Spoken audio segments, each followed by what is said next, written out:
Tessa Briggs stood in the arrivals bay of Iron Forge Moon Base, staring up at a ceiling that seemed to stretch into infinity.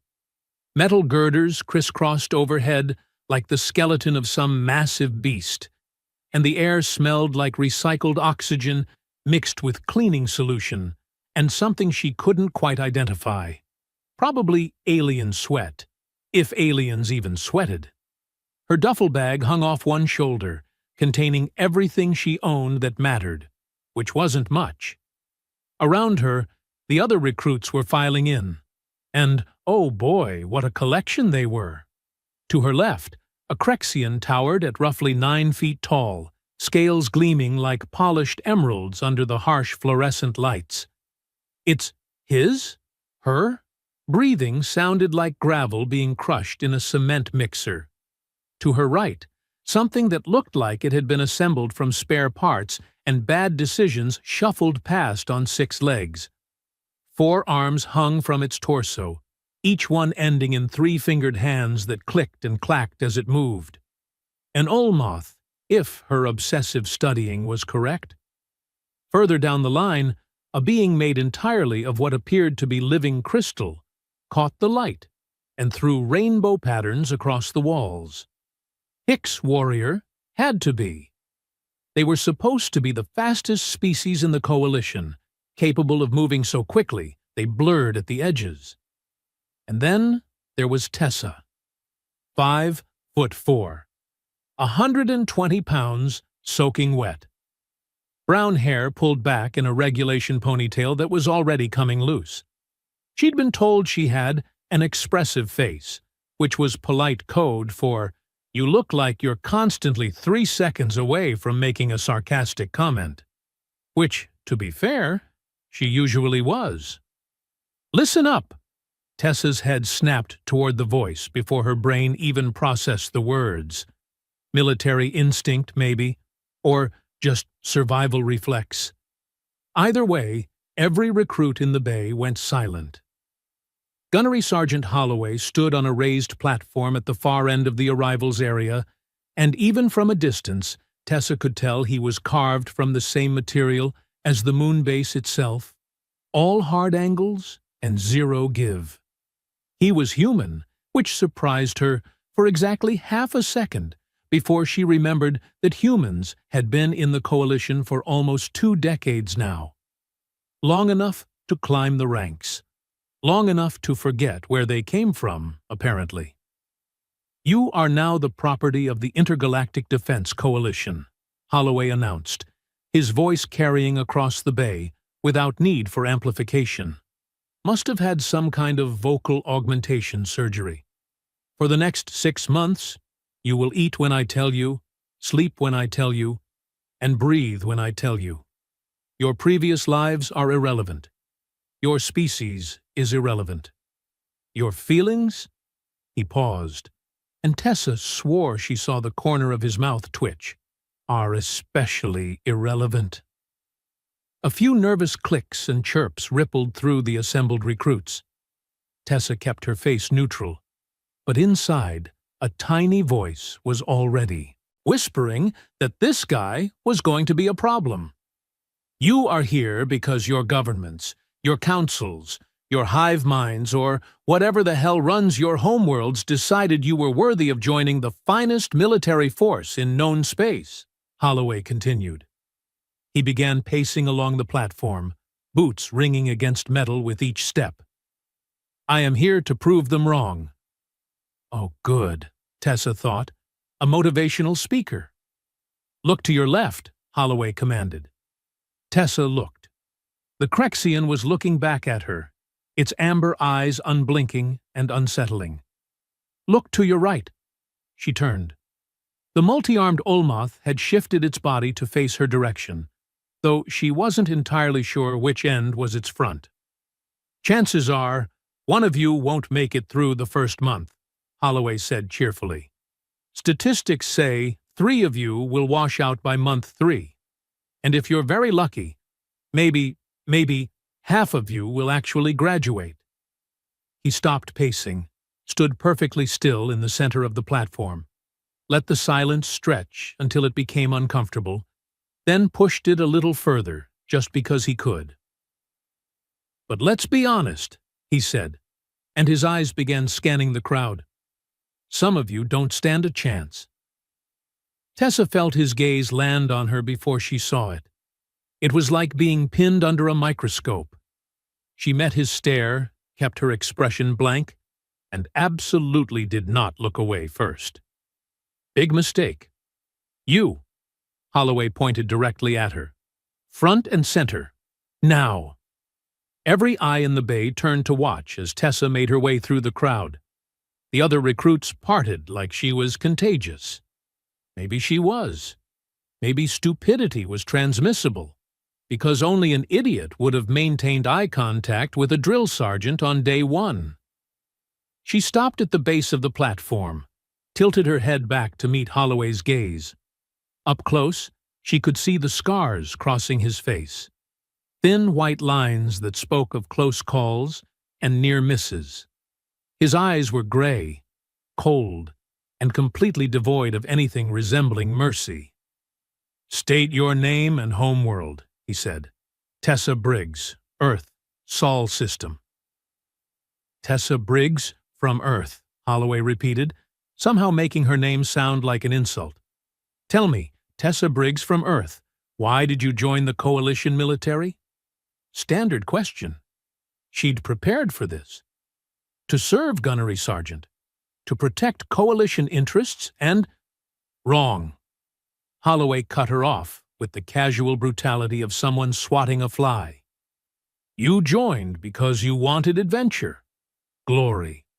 Maybe you wanted to prove something to someone back home. Maybe you watched too many propaganda vids and thought it looked exciting." He leaned forward, and Tessa caught the scent of coffee and something sharper. Anger, maybe, or just general disdain. "Let me educate you on some facts," Holloway said, pitching his voice to carry across the entire bay. "Humans are the newest species in the coalition. Barely 20 years. You know what we were doing 20 years ago?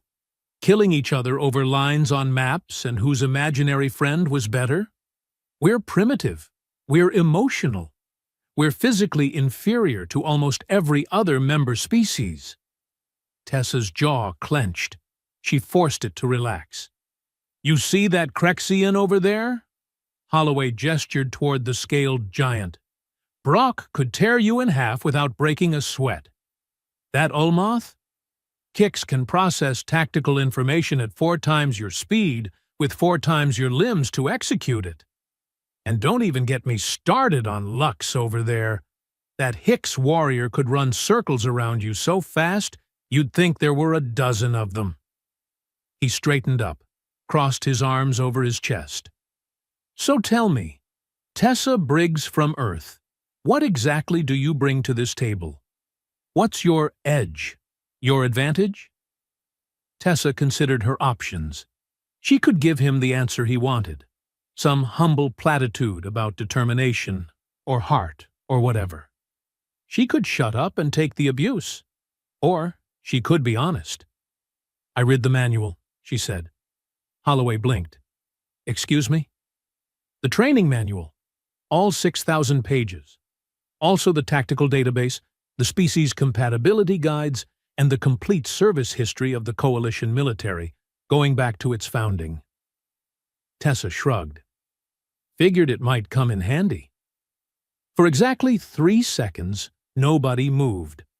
Then Holloway laughed, a sharp barking sound that had zero humor in it. "She read the manual," he announced to the assembled recruits. "Outstanding, truly inspiring. I'm sure when Brock is ripping enemy combatants apart with his bare claws, he'll be real impressed that you can quote regulations at him." A few scattered laughs from the crowd. Tessa's face heated, but she kept her expression neutral. "Let me make something crystal clear," Holloway said, and now all traces of amusement were gone from his voice. "You will never be a soldier. You lack the physical capability. You lack the mental fortitude. And most importantly, you lack the killer instinct that separates actual warriors from children playing dress-up in military uniforms. He gestured toward the exit. You can leave right now. There's no shame in it. Go back to Earth, get a nice, safe job, live a long, boring, utterly meaningless life. Or, he paused, you can stay here and let me prove to you exactly how inadequate you are. Your choice. Tessa didn't move, didn't blink, didn't give him the satisfaction of a reaction. Still here. Holloway shook his head in mock disappointment. Fine. Get back in formation. But when you wash out, and you will wash out, remember that I gave you an out, and you were too stubborn to take it. Tessa returned to her spot in the crowd. The Crexian, Brock apparently, gave her what might have been a sympathetic look, though it was hard to tell with the whole reptilian face situation. The Ulmoth's multiple eyes tracked her movement with unsettling precision, and just like that, Tessa knew. This wasn't going to be about proving herself. This was going to be about surviving a man who'd already decided she was worthless. Fun times ahead. Boot camp, as it turned out, was exactly as terrible as advertised, only with more creative torture methods than Tessa had anticipated. Day 1 started at 0400 hours, with Holloway literally kicking open the barracks door and screaming at them to get their sorry carcasses onto the training field in under 3 minutes. Tessa made it in 2 minutes and 50 seconds, which would have been impressive, except Lux had made it in 45 seconds, and Brock had apparently just slept on the training field because he didn't fit in the bunks anyway. Physical training was a nightmare wrapped in humiliation and sprinkled with public mockery. Briggs! Holloway's voice cut across the field as Tessa struggled through her 15th pull-up. Her arms were screaming. Her shoulders felt like they were filled with broken glass. Is that your maximum effort? Because it looks like you're trying to gently lower yourself into a bath. She gritted her teeth, hauled herself up one more time. 16. Her grip slipped, and she dropped to the ground, landing in a crouch. 16, Holloway announced to nobody in particular. Briggs managed 16 pull-ups. Meanwhile, Brock over there did 112 without breaking a sweat. Quicks did 86 using only 2 of his 4 arms because he wanted to challenge himself. Even Lux, who weighs approximately nothing and is made of literal crystal, managed 63. Tessa stood up, wiped sweat from her forehead, and absolutely did not point out that Hicks' species had hollow bones and weighed a fraction of what humans did. That would be making excuses, and making excuses was apparently worse than failing. The running course was even more demoralizing. It was a standard 10-kilometer loop around the moon base's exterior training grounds, complete with obstacles, rough terrain, and artificial gravity that fluctuated to simulate different planetary conditions. Tessa finished dead last. By a lot.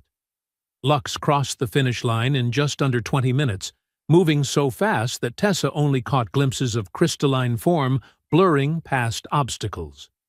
Brock took 32 minutes, his massive form somehow navigating the course with surprising agility.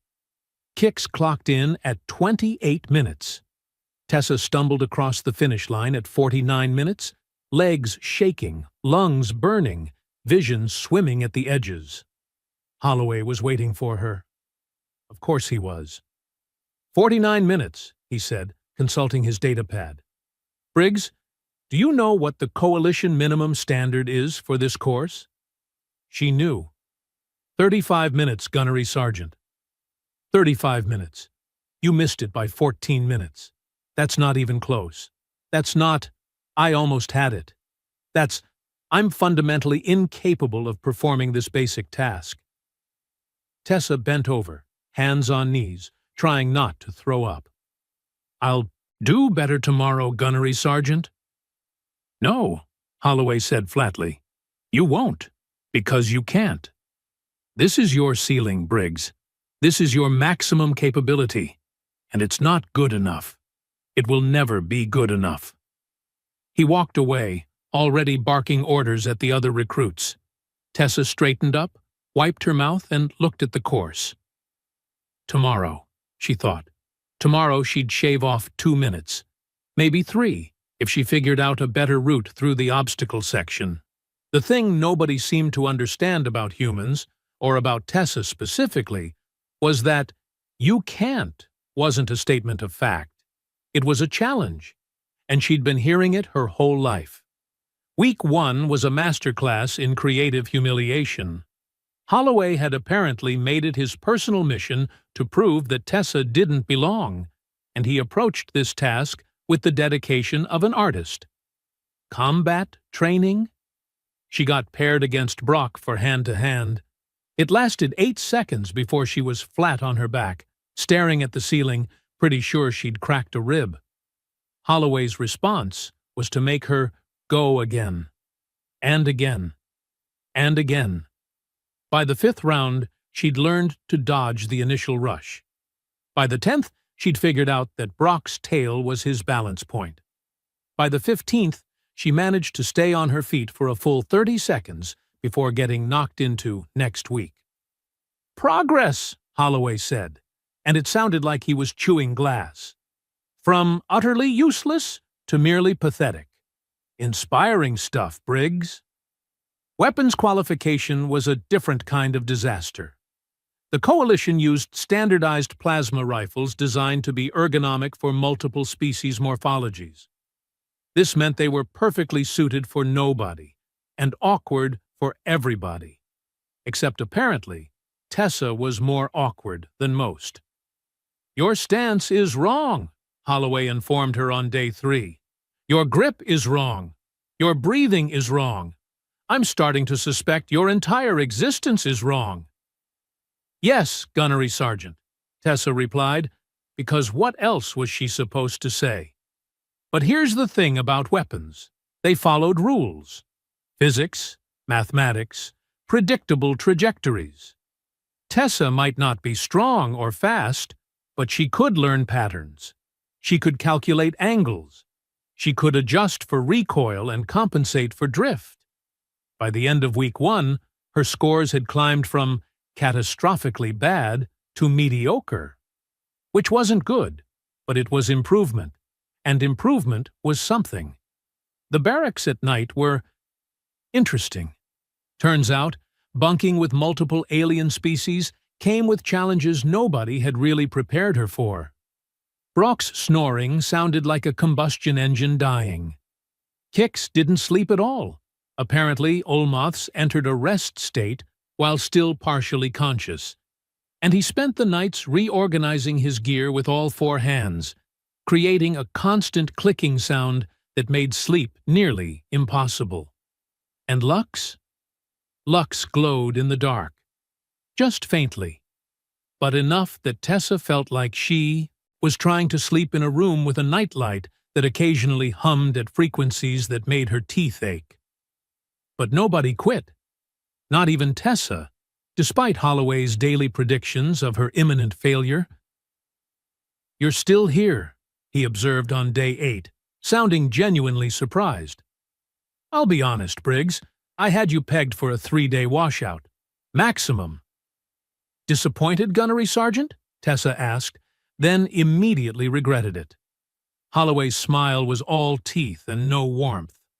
"Oh no, this is better. Watching you fail slowly is much more satisfying than watching you quit quickly. Gives me time to really savor it." Tessa just smiled back. That crooked smile that her mother always said made her look like she was plotting something. Because she was. Holloway had no idea what humanity's real advantage was.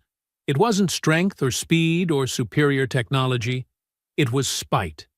Pure, undiluted, bloody-minded spite. The ability to look at impossible odds and say, "Yeah, okay, but watch this."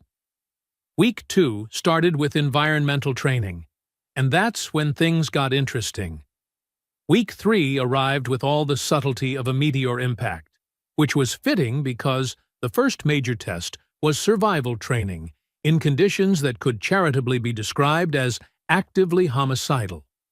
Holloway gathered the platoon in Briefing Room 6, where a holographic display showed a frozen wasteland that looked like someone had taken Antarctica and made it angry. "This," Holloway announced with obvious glee, "is Simulation Protocol Delta 9. You will be dropped into a replicated ice planet environment with minimal supplies. Your objective is to survive for 6 hours, locate the extraction beacon, and signal for pickup. Species with natural cold resistance."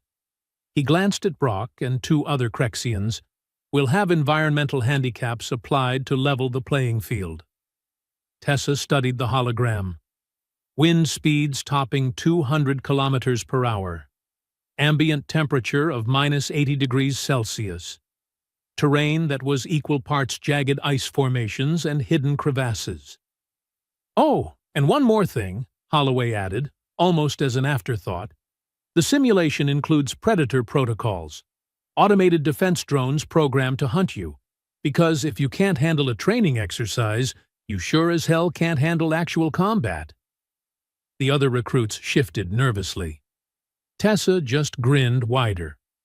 "Something funny, Briggs?" Holloway zeroed in immediately. "No, Gunnery Sergeant.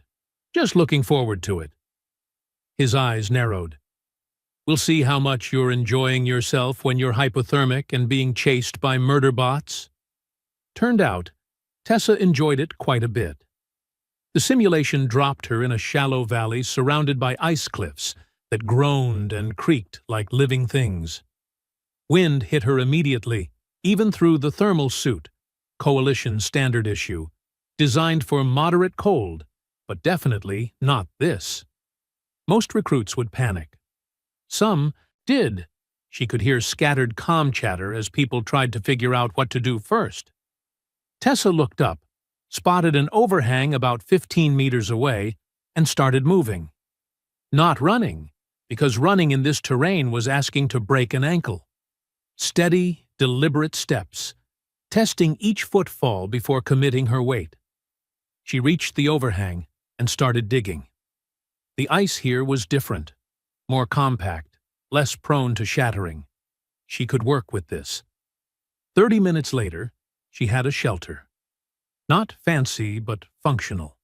A hollow carved into the ice, entrance angled away from prevailing winds, interior just big enough for her to curl up and preserve body heat.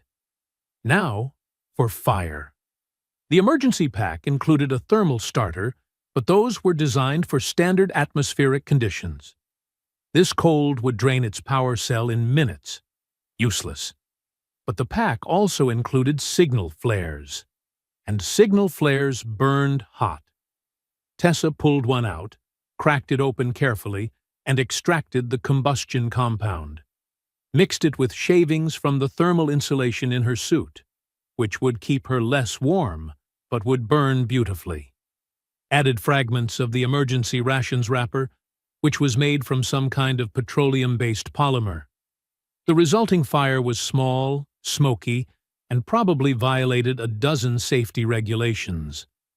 It was also absolutely perfect. 2 hours into the exercise, Tessa was warm, hydrated from melted ice, and studying the terrain map she'd memorized during the briefing. The extraction beacon would be in the center of the simulation zone, which meant crossing approximately 8 kilometers of hostile terrain. Or... She looked up at the ice cliffs, thought about angles and trajectories, and the fact that frozen water was significantly less dense than liquid water. 20 minutes of careful climbing brought her to a vantage point where she could see the entire simulation zone. There, a heat signature roughly 4 kilometers northeast. Had to be the beacon. But between her and the beacon, 3 Predator drones were running search patterns. Tessa watched them for 10 minutes, timing their movements. They were programmed with hunting algorithms, which meant they followed predictable patrol routes. Predictable was exploitable. She started moving, timing her path to slip between search grids. When drone Alpha swung east, she went north. When drone Beta looped back, she dropped into a crevasse and waited. When drone Gamma passed overhead, she was already 200 meters past its sensor range. The extraction beacon sat on a plateau, completely exposed. Suicide to approach directly. So Tessa didn't approach directly. She circled around to the leeward side, where ice formations created natural cover, worked her way closer, using techniques she'd read about in an old mountaineering manual, moving when the wind gusted loudest, freezing when it died down, keeping low and slow. She reached the beacon, activated it, and settled in to wait. The extraction signal went out. Across the simulation zone, other recruits started converging on the location, most of them battered, some injured, all of them looking like they'd fought through hell. Tessa sat cross-legged next to the beacon, eating an emergency ration bar, barely winded. Holloway's face, when he reviewed the timestamps, was absolutely worth every frozen minute. 2 hours and 18 minutes, he said, staring at his datapad like it had personally betrayed him. Briggs completed the course in 2 hours and 18 minutes. Brock had taken 3 hours and 40 minutes, and he had natural cold resistance augmented by his scales. Kix clocked in at 4 hours, 12 minutes. Lux had gone hypothermic and needed medical extraction. How? Holloway demanded. Tessa shrugged. I read about ice climbing once. Seemed applicable. His jaw clenched so hard she could hear his teeth grinding. Holloway's hatred stopped being professional somewhere around week 5, and Tessa started noticing things. Small things at first. Her equipment locker combination changed overnight, without notification. Her training schedule showed different times than what was posted on the main board. Her scores from the weapons qualification disappeared from the central database, forcing her to retest and waste an entire afternoon proving competency she'd already demonstrated. Annoying? Absolutely. But mistakes happened in large organizations. Systems glitched. People made errors. Except the errors only ever happened to her. Week 6 brought tactical simulations, squad-based operations where mixed teams had to complete objectives under fire. Standard military stuff. The kind of training that separated individuals from actual functional units. Tessa got assigned to a team with Brock, Kix, and 2 other recruits. A Hicks named Lux, and a massive slug-like being called Orbix, who communicated through chemical signals that the translation software could barely interpret. Their first mission was straightforward. Infiltrate a mock enemy facility, retrieve intelligence data, extract without being detected by automated defenses. Tessa spent the planning phase listening to everyone else argue about the best approach. Brock wanted a frontal assault. Use his strength to smash through defenses. Kix suggested a multi-pronged attack using his 4 arms to operate equipment simultaneously. Lux advocated for a speed run, moving too fast for sensors to track. Or, Tessa said quietly, we could just walk in the front door. 4 pairs of eyes, well, Kix had 8 eyes technically, but 4 pairs of eyes worth of attention turned to her. Explain, Brock rumbled. Tessa pulled up the facility schematic. Look at the security placement. Sensors, automated guns, pressure plates, all focused on preventing forced entry. But there's a maintenance entrance here. She highlighted a section that only has basic ID verification. We fake credentials. Walk in like we belong there. Grab the data. Walk out. That's cheating, Lux said, their crystalline form refracting light in agitated patterns. That's tactics, Tessa corrected. The objective is to retrieve the data, not to prove how tough we are. Brock considered this, his reptilian features unreadable. Then he laughed. a deep, grinding sound like rocks tumbling down a mountain. I like the way humans think. Very sneaky.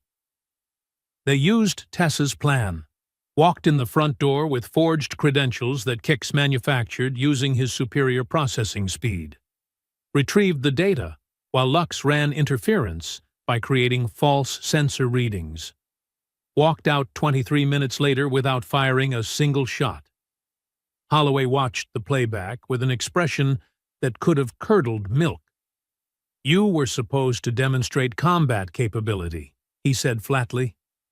"The objective was intelligence retrieval, Gunnery Sergeant," Tessa replied. "Mission parameters didn't specify method." "Don't get smart with me, Briggs."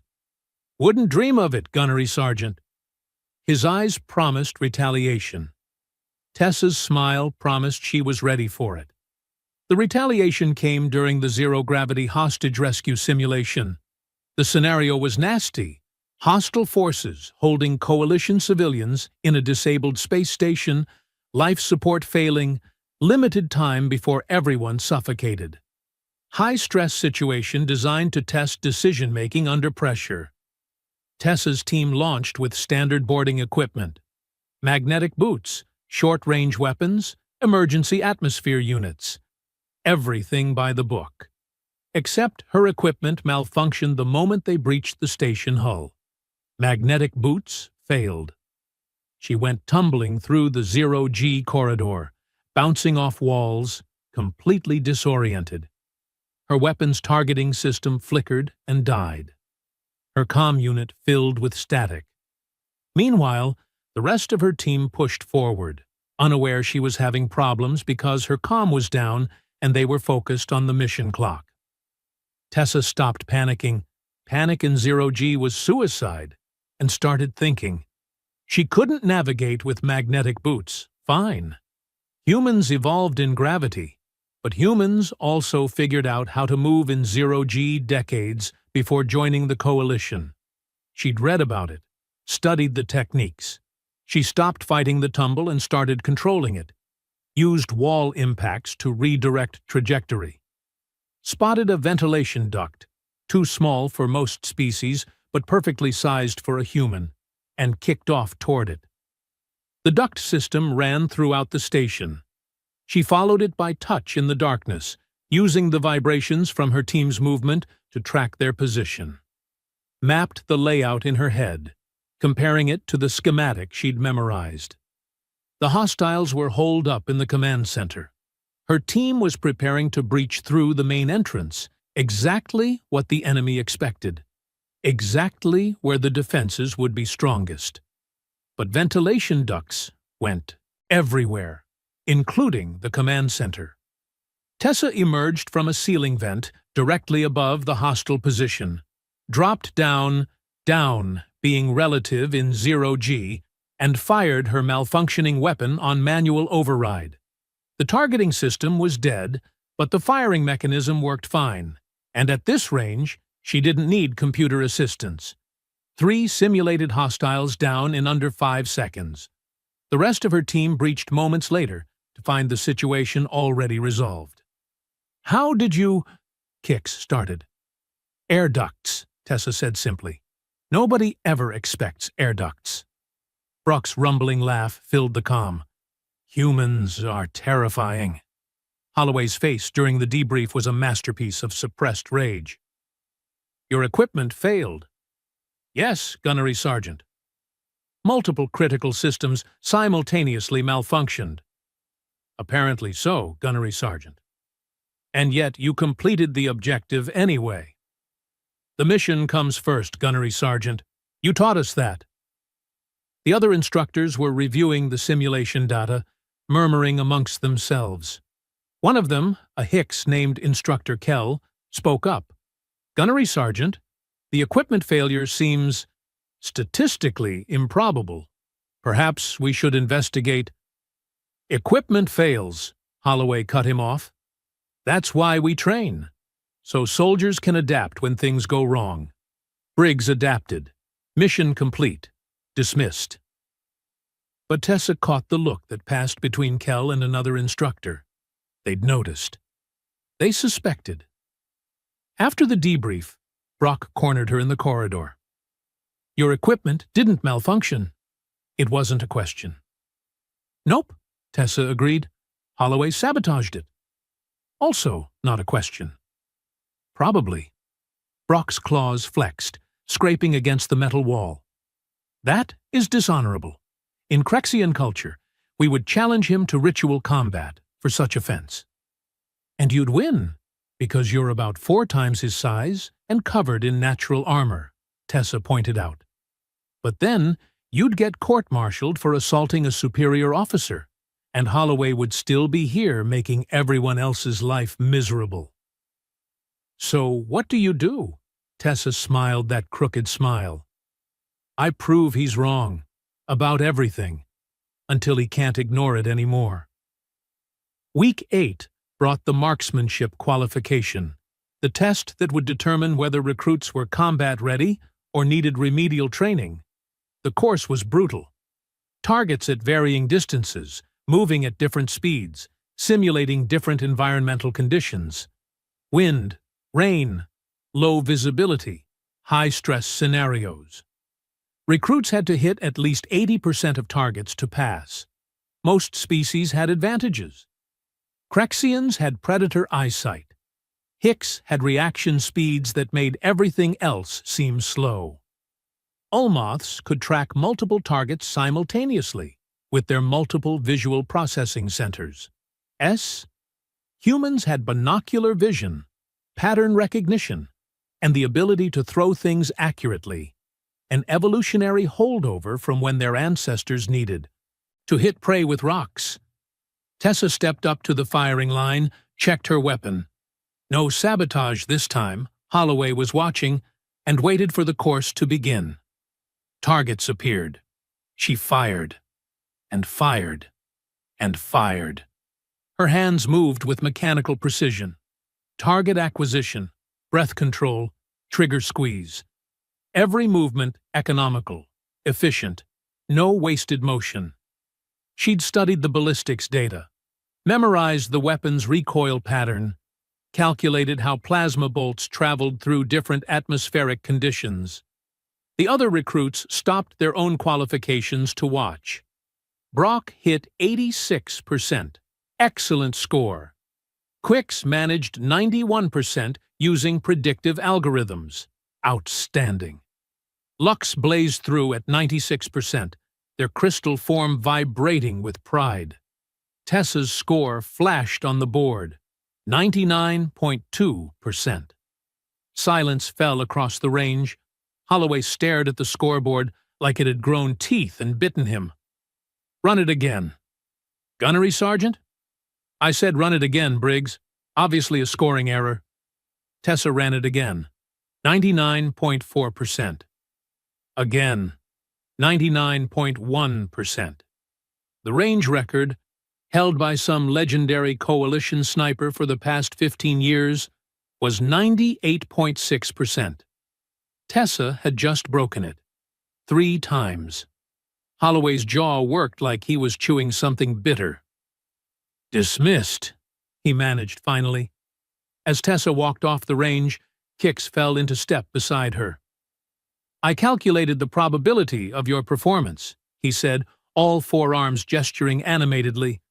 Given your previous scores and physiological limitations, the odds were approximately— Don't care about the odds, Tessa interrupted. Only care about results.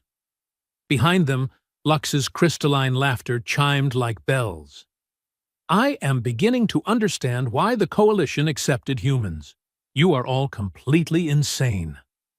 Thank you, Tessa said. We try. That night, 3 recruits approached her bunk.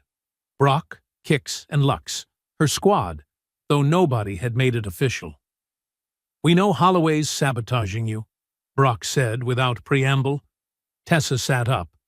Do you now? We have evidence, Kix added. I've been monitoring equipment logs.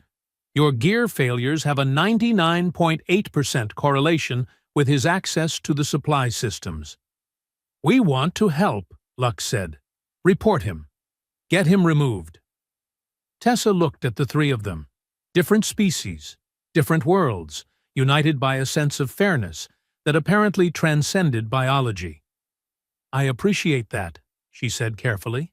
"But reporting him won't change anything. He'll claim it was training, testing my adaptability. Command might even agree with him." "So what do we do?" Brock asked. Tessa's smile went sharp. "We gather evidence, real evidence. And when we have enough, I'm going to give him a choice." Gathering evidence turned out to be easier than expected, mostly because Holloway was so convinced of his own invincibility that he'd stopped being careful. Hicks set up monitoring protocols using his superior multitasking abilities, tracking every time Holloway accessed equipment databases. Lux used their natural crystalline structure to record visual data. Apparently, Hicks could store information in their molecular lattices like living cameras. Brock just intimidated other instructors into casual conversations where they let slip things they probably shouldn't have. 2 weeks of surveillance produced a damning picture. Holloway hadn't just sabotaged Tessa's equipment, he'd been manipulating her scores, altering training schedules, and creating situations designed to make her fail. 17 separate incidents, all documented, all traceable directly back to him. The question was what to do with it. "We take this to command," Hicks insisted during one of their midnight planning sessions in the barracks. "They'll have to investigate, court-martial him." "Maybe," Tessa said. "Or maybe they'll bury it. Holloway's decorated, highly respected. I'm a nobody recruit who's been here 3 months. Then what?" Lux's crystalline form pulsed with agitation. "We just let him continue?" Tessa pulled up Holloway's service record on her datapad.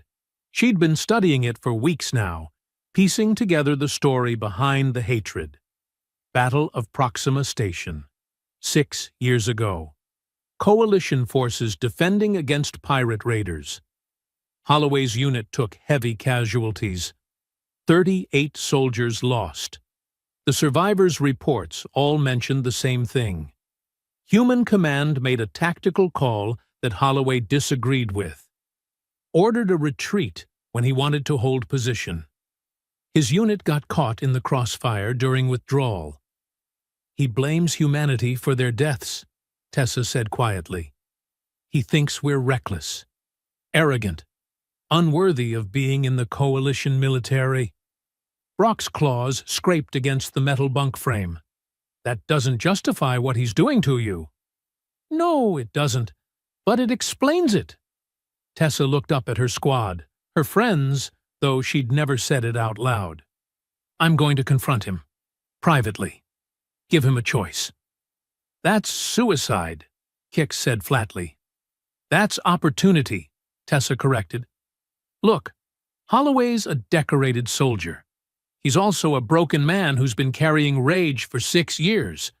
Maybe, if I confront him directly, he'll listen. Or maybe he'll try to crush me completely. And that's when we use the evidence." Lux's form flickered between colors. "And if he physically attacks you?" Tessa's smile was pure predator. "Then I defend myself, and we make absolutely sure it's all on record." She found Holloway in his office 2 days later, after the evening training session. Knocked once, waited for permission to enter. He looked up from his desk, surprise flickering across his features, before settling back into the usual contempt. "Briggs, unless the base is actively exploding, I can't imagine what would bring you to my office." Tessa stepped inside, let the door close behind her. Set a data chip on his desk. "That contains evidence of 17 separate incidents of equipment sabotage, score manipulation, and deliberate endangerment of a recruit under your command," she said calmly. "All traceable to your access codes, all time-stamped and verified." Holloway's hand moved toward the chip, then stopped. His eyes narrowed. "Is that a threat, recruit?" It's information, Gunnery Sergeant. What you do with it is up to you. I could have you court-martialed for insubordination, for making false accusations against a superior officer. You could try, Tessa agreed, but the evidence is solid. My squad helped me gather it. A Crexian, an Ulmoth, and a Hicks. 3 different species, all willing to testify. That's going to be hard to dismiss as human prejudice. Holloway stood slowly, and Tessa was reminded that before he was a drill sergeant, he'd been a combat soldier. His movements had the controlled precision of someone who knew exactly how much damage he could inflict. "You have no idea what you're doing," he said quietly. "No idea what war actually costs." "Then tell me," Tessa shot back. "Because I've read your service record, Gunnery Sergeant. Proxima Station. 38 casualties. Human Command ordered a retreat, and your unit paid the price." His hand slammed down on the desk hard enough to make the data chip jump. "Those soldiers died because your species thinks tactics are suggestions and casualties are acceptable losses. We could have held that position. We could have—" "You could have lost everyone," Tessa interrupted. "I read the after-action reports, all of them. The position was indefensible. Human Command saw what you couldn't. That retreat was the only way to save anyone at all. You weren't there." "No, I wasn't. But I understand loss, Gunnery Sergeant. I understand blaming someone when things go wrong because it's easier than accepting that sometimes people die and there's nothing anyone could have done to stop it." Holloway's face went through several emotions in rapid succession: rage, pain, something that might have been grief. "So what now? You blackmail me into being nice to you?" "No," Tessa said. "I challenge you." The office went dead silent. "Combat trial," Tessa continued. "You and me. No holds barred. In front of base command and anyone else who wants to watch. If I win, you admit to the sabotage and resign. If you win, I drop out, and you can keep this evidence as proof that you were right about humans all along." Holloway stared at her like she'd grown a second head. "You're serious?" "Completely.